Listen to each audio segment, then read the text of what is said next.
So earlier I set out to make an entire video about our chickens and me building them a nest box because they kept burying their eggs right down here in the shavings and covering them up where I couldn't find them. So I was going to record an entire video on how I made these nest boxes from things lying around the yard, and as luck would have it, my phone died. Mostly because I didn't charge it and left it in the car door all night instead of charging it like I usually do when I go to bed. So this is what I came around, and I'll kind of explain what's happening here. This is where the rabbit cages used to be a very long time ago and where the chickens like to roost. Well, I put all of these buckets, the red ones I noticed that we were laying around for several years, and then this white one. And so what I did was screw them in. At first I put them flat, but I realized that wasn't going to work because my chickens got in there and pushed all the shavings out onto the ground. So then I decided to lay them at an angle tilted backwards, and I did that by taking this 2x4, running the length of this, and then I had to cut it. Just put it in there and put the buckets, the front of it on that, and then the back of it I just screwed in to the post frame right here, and that was it. I put a screw right down here in the very back, and you can kind of see the screw head right there, and then okay, so the chickens could eat it. They'll love that. And it tilts backwards so that the eggs don't just roll out when they're trying to get out of the nest box with it being flat. And that's like the tip of these boots, there's like a little, like somewhere where the water can get into.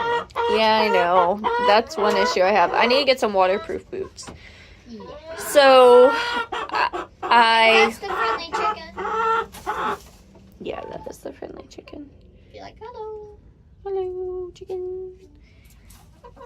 Yeah, My 10-year-old Charlie's in here hanging out with me. So if I stop periodically, it's just to answer some questions and see what he's up to. So we have these angled back, and I just put a screw in the back like I showed you, and put one up here on this 2x4. Uh-oh, she's really upset. Yeah. I think we're too close and she's trying to lay it. Not the one in there, her sister down here. I thought I meant that one. Oh, I don't know. That one doesn't want to be held. They're all really interested in the new nest boxes. So, This one even have its mouth open like, oh! hey, I'll bite you if you touch me. What you crawling and barking about? I know. You're like, I need to lay about eggs. You just lay them right there. Not like you haven't, boy. So, this right here is the last bucket we used. I noticed this is an old gardening thing. You've probably seen it if you've been around for a while. And can you stop throwing your fit? Why's she mad? She's mad because her sister, this other red hen, is in this bucket, and they were fighting over it earlier before I started recording, and she lost the battle, and now she has to lay somewhere other than this blue bucket. She's too big for these ones. Yeah, she's a little big for the other one. She's thinking about them. She really wants that blue one. So these girls are fighting. They could probably fit in it if we put another barrel. Maybe. Well, I brought this blue one in. It used to hold garden soil, and I put it on the ground. I'm pretty sure I could set one right here, and then she would lay in it, because I think there's another one out there that we're not using. Yeah, I think you're right, but it's fine. I think it's fine, and we'll figure it out later. We could probably take one of these and screw it in on top of these and have a secondary one, but we'll see. You can see the girls establishing who's dominant, who wins this nest box. I'm pretty sure. And that's what happened to this girl's comb right here. You can see some damage to it. It's actually the other hens and her fighting over things. I'm just going to go check. Okay, Bubba. To get them from stop fighting. So, this right here what used to hold garden soil inside of the chicken coop a long time ago had some cucumbers and all that growing out of it, but it just sat there for the better part of a year without anything in it. So what I did was put it down on the ground, and the girls kept rolling around in it and wanted to lay in it. So I decided, well, let me add that one into this mix for the bigger girls. It's just a cut down 55 barrel food grade drum. 55 gallon food grade drum or barrel. We call them both. And then these are all 5 gallon buckets I had laying around. These were the biggest ones. They are Firehouse sub buckets. I paid $3 a piece for them. This one is a smaller one. I'm not sure where it came from. The reason that these 5 gallon buckets seem to be bigger is because they were filled up with pickles, and then this space right here is just kind of empty, and then they have a food grade lid with a sill on it, which we use these a lot to hold different foods and everything else. Some of these have holes drilled into the bottom of them because I use them for planting and some silly projects I had. And so I put these all up here, and then I realized after all of that there was this huge gap right here. And when this girl right here in the back dominating and taking over this nest laying down, her name's Paprika, and she tried to jump up here and almost fell through the gap, and I thought, okay, I need to find something else. So my husband had this strip of plywood lying around, and I screwed it in Mama, here, and a couple of places to close in that gap. I found a different bucket. Let me see it. Oh no, that's my planter. I definitely don't want to use that for the chickens. I love that bucket. I'm going to plant in it. So I think, I don't know.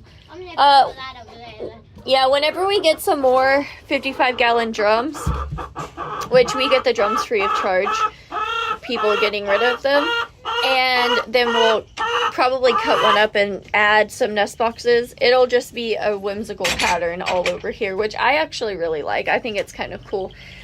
We could have absolutely built wooden nest boxes or got metal ones, but I wanted to use what we already had for one. We're really trying to focus on expanding the homestead and put money into the garden. Girl, you cannot stand up there. It is slippery. And we're trying to save money. And also, for other people who are seriously thinking about homesteading and want to get started and say, oh, I can't afford to build nest boxes and buy this and buy that, you don't have to. This is a great way to do it. Nobody should be coming in, checking out your chicken coop. Usually when they drive by, they're just going to see the outside of it. You can paint that and make it pretty, and then do what you need to do on the inside. You know? Chickens are laying eggs in here. These girls will literally get down here and dig a hole in the dirt and lay an egg. They're perfectly fine. I can promise you that. So, while there's some value in having nice nest boxes where the eggs roll back, you can open up from the outside. For me, it didn't matter. We didn't do a coop in that style because, for one, all of this is made from pretty much reclaimed materials. And for two, our daughter's in a wheelchair, so we needed a full-size door to come through and a full-size coop so that she can roll her chair up and get right to it. So actually, her chair can come right up to this, and she's a little girl. She's only about 4 feet tall, and she can reach in and grab the eggs out for herself, and that's a really cool way to keep her involved in the process. Charlie and his brothers, my little sisters, they'll all come in here. They'll be able to reach right in and grab the eggs, no problem. And so will I. I'm not particularly tall. So I can reach into these fairly easily. And that's kind of the mindset between doing everything. So this 2x4 looks new, but it was actually just sitting in storage that when my parents moved and I grabbed it out. And so I was able to put all of this in here with stuff that we already had. And it worked out really, really well. I'm really excited for this. So if you want to add some nest boxes and you don't have any money, you can get pretty innovative. And on top of that, all of this grass you're seeing, I tried putting the shavings in from down here. It did not work. They just kicked the shavings right out and they didn't like it. But I had a lot of dead, dry grass from the gardens last night when I was pulling it out of around the blackberries, not blueberries. patch. So I grabbed that bucket that I put all of this grass in. I had my little sister grab it, and I shoved it all in here, and the girls really like that. So even this grass, I didn't go buy from somewhere. It just came left over in my garden. I'm in Southeast Texas. Our property's really, really close to the coast. We're minutes from it off of the bay. So it is nothing for it to get extremely hot down here. If you're in the summertime, you cut your grass, you lay it out, guess what? It's gonna dry. Use it.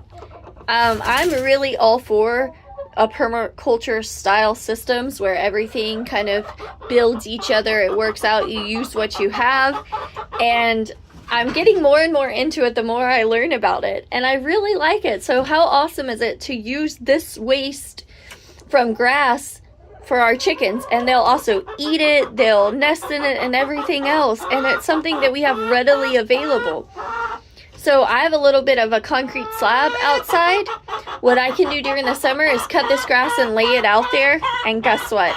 I have basically hay for my chickens. I don't have to worry about it being sprayed or anything else. I just have to worry about this really loud chicken getting mad at me because she still wants to lay in the dirt, by the way. And she really wants this nest box too. And if she can't have either, then she's going to be angry.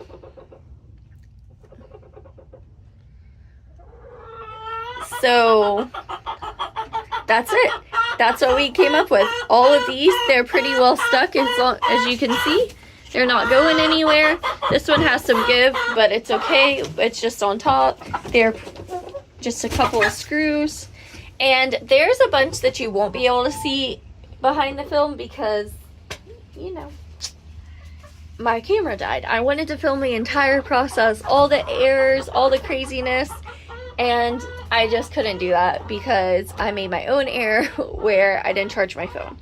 So I'm going to go ahead and add all of the footage that I did get in the process on the back end of this video. And if you've made it that far, you can kind of check out the frustrations I had and trying to figure out. Eventually, this first bucket was flat.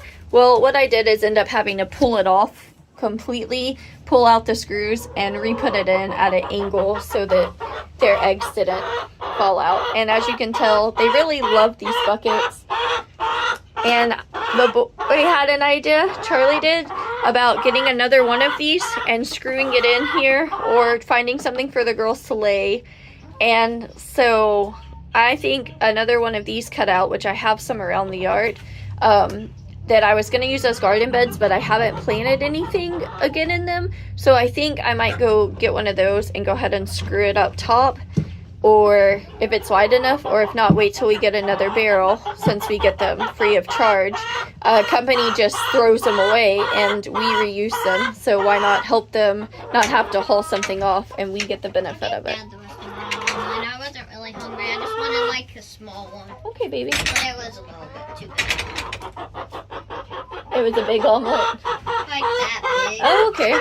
Well, I was just finishing up. Shut up! I know, she's really loud, huh? I was like, And that's pretty much it. So Charlie, I was telling them that maybe we can get another one of these barrels and put it up here on top of these and kind of do like a really cool stacking system. but like cut them in half and put a wall so. Well, this is actually cut into a little less than half.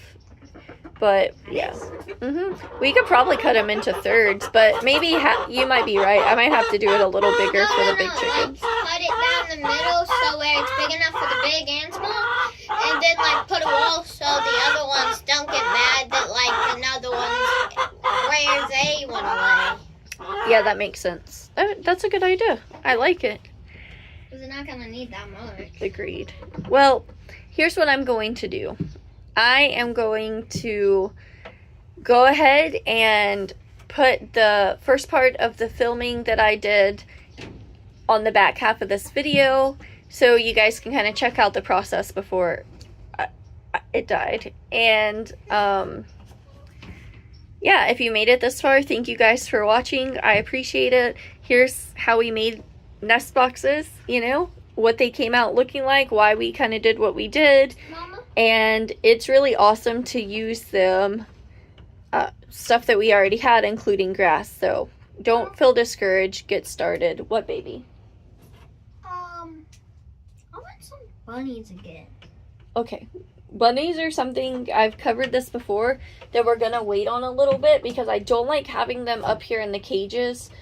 Because it hurts their feet? Yeah, even with hay and stuff laid down. So I want to get some, like a bunny tractor, but we're just not in a place where we can do that right now.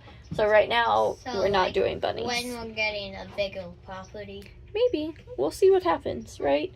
The biggest thing is when it rains, most of our yard holds water. So during that time, bunnies would have to be out of the water. And that's going to be difficult to do right now.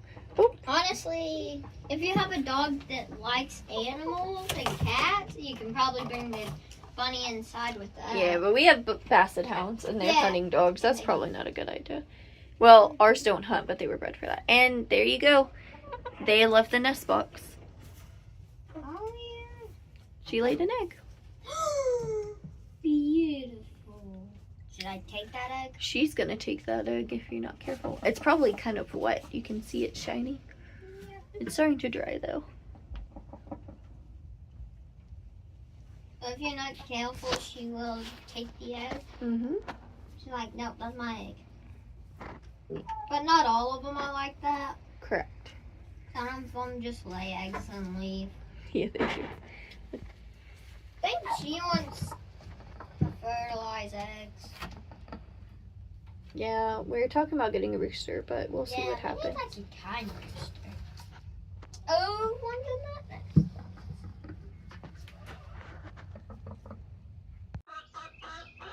So this morning I have a bunch of really angry, loud chickens trying to figure out what I'm doing in their coop, messing with everything.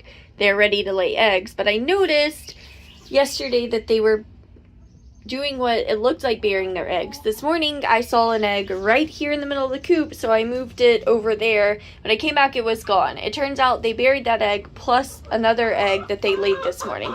So I decided it's time to put some nesting boxes in here because these girls were not supposed to start laying till the spring. So that's what I'm doing. But I'm not going out and buying a bunch of wood for nest boxes because we're just not to that point yet. I have so much stuff lying around, and there are a lot of people trying to start homesteading. They can't just go drop money on material for projects that they weren't expecting to have to do until later in the year. So what I'm doing is using some of the stuff lying around here to make nest boxes. Now at first I thought this blue hoop, which has not been used in the garden for about a year, it's just been sitting there, and I emptied the soil out a couple weeks ago, would be really good to use as a nest box, and they really seem to like it. Especially this girl. This is one of our red broilers, and she started laying. She lays 4 to 5 brown eggs a week. And so let's see, I thought if I put it like this up top here, it would work out, but I need to move this forward some. Then I realized I have a ton of these firehouse sub buckets lying around. They're old pickle buckets that I bought. At the time they were $2 a piece. Now they're $3 a piece. And they always have them readily available. I have a ton of these lying around the yard that I use for random projects. You could tell they're used because, well, they're dirty. And I thought, okay, I could put these right up here like this and screw them in to the wall and the frame and use them for nesting boxes. That would be a really cool idea. This is where they like to roost. This is way out here. I was gonna run this big board down here right across the middle of it to give it more stability. But then I realized this is part of an old bed frame, and it actually has this huge lip running across it. So what I'm going to do is try to unscrew this. Our drill stopped working, and thankfully my husband had my father's corded drill in his shop. So I'm gonna use that, and I'm really grateful at this point to have power in the coop with these plugs right here, because if I didn't, I would not be able to plug in this drill without finding an extension cord. But since we do have power coming out here, I'm able to just hook that up. Now, if you're seeing this line right here, this is not the power. This is not connected to anything. It's basically just there for show. So ignore this. It is an unfinished project, and it's not even close to what it looks like. It's not usable. So don't worry, not a safety issue. It's not being used at all. The power is something totally separate than this cord down here. Now, this used to be where the rabbit cages sit a long time ago. So what we're going to do is unscrew this and scoot it back some. And you can kind of see how long it's been there, because everything's built up around it now. So hopefully we can just dig this area out, scoot this back, and that way the firehouse set buckets are resting right up against this lip. No big deal, right? Now, trying to get the perfect angle to record all this is going to be a bit of a mess, but we'll see what we can do. We're in a bit of a confined space here. I know this may not be the best angle, but this is what we have because, well, my girls, they don't play fair, to say the least. I'm trying to scoot it out some, but it's not really working. So originally I thought this board on the ground would be perfect to put right here, but now I'm thinking I'm going to try something different. So I'm going to plug this in and see if I can't unscrew this. Now this has been here for a while. I've overkilled on the screws, so I'm not sure how easily it'll come out. And I just realized actually my drill doesn't even reach all the way over here. Look at this. Well, this is going to be fun.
So I realized that I need an extension cord because the corded drill doesn't reach. But again, thankfully I have power in here. I can just plug in the extension cord and get back to work. But I also noticed that down here, I'm kind of blocking the way. Down here you can't really see it, but this, hold on, move the camera. Leg right here is kind of buried into the... So I did notice this leg right here is actually kind of buried down where we've built up the soil. And here, because this is connected to the ground in the chicken coop, we built it up over the years with different shavings and adding stuff and all of that. So when all these shavings are compacted, yes, we do periodically, every couple of weeks when they get dirty, take this out. But it's still higher out here than it is down here. So we dig up the shavings, put them in the compost and all of that. But you can see when we do put the shavings in, it goes several inches above the leg. So I'm actually gonna have to dig that out in order to move it any direction. So that's something that I'm gonna do now. The reason I'm moving it is that this bucket, these girls are over here checking out, does not reach all the way through. It's several inches shy of coming to where it needs to come to, so that's why I'm gonna dig it out.